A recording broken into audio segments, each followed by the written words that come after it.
നമസ്കാരം. സഹ്യ ന്യൂസിലേക്ക് സ്വാഗതം.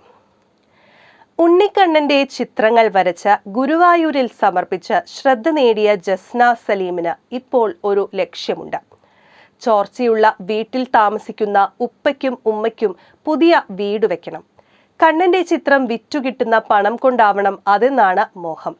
1000-ഓളം വെണ്ണക്കണ്ണന്മാരെ വരച്ച ജസ്നയെ സഹായിക്കാൻ പലരും മുന്നോട്ട് വന്നെങ്കിലും ഒന്നും സൗജന്യമായി വേണ്ടെന്നാണ് തീരുമാനം. 31-കാരിയായ കൊയിലാണ്ടി കുറുവങ്ങാട് പുളിക്കുന്നത്തിൽ വീട്ടിൽ ജസ്ന കൂടുതൽ വെണ്ണക്കണ്ണന്മാരെ വരയ്ക്കാനുള്ള ശ്രമത്തിലാണിപ്പോൾ. 2500 മുതൽ 20,000 രൂപ വരെ വിലയുള്ള ചിത്രങ്ങളുണ്ട്. ഫ്രെയിം ഇടുന്നതും ജസ്ന തന്നെ. കണ്ണന്റെ ചിത്രം വരയ്ക്കുന്നതിനാൽ സമുദായത്തിലെ പലരിൽ നിന്നും ഉപ്പ മജീദിനും ഉമ്മ സോഫിയയ്ക്കും പഴി കേൾക്കേണ്ടി വന്നിട്ടുണ്ട്. 10 ലക്ഷമെങ്കിലും വേണം വീട് വെക്കാൻ. താമരശ്ശേരിയിൽ സ്ഥലമുണ്ട്.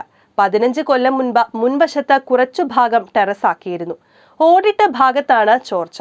ഡ്രൈവറായിരുന്ന ഉപ്പയ്ക്കും ഉമ്മയ്ക്കും ആരോഗ്യ പ്രശ്നങ്ങളുമുണ്ട്. കൂട്ടായിരിക്കെ വല്യുമ്മ ചെറിയ പാത്തുവും മാതാപിതാക്കളും വാത്സല്യത്തോടെ കണ്ണ എന്നാണ് വിളിച്ചിരുന്നത്.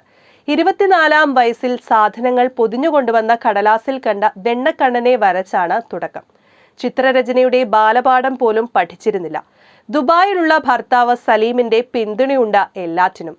മക്കൾ ലേൻ ഷാനയും ലേൻ ഇഷ്കയും വിദ്യാർത്ഥിനികളാണ്. അക്രിലിക് ഷീറ്റിൽ ഫാബ്രിക് പെയിന്റിംഗ് കൊണ്ടാണ് വര. ഈയിടെ ഗുരുവായൂരിലെത്തിയ പ്രധാനമന്ത്രി നരേന്ദ്രമോദിക്കും കണ്ണന്റെ ചിത്രം സമ്മാനിച്ചു. കഴിഞ്ഞ വർഷം വിവിധ വലിപ്പത്തിലുള്ള കണ്ണന്റെ 101 ചിത്രങ്ങൾ ഒരുമിച്ച് ഗുരുവായൂരിൽ സമർപ്പിച്ചിരുന്നു. News desk, Sahya news.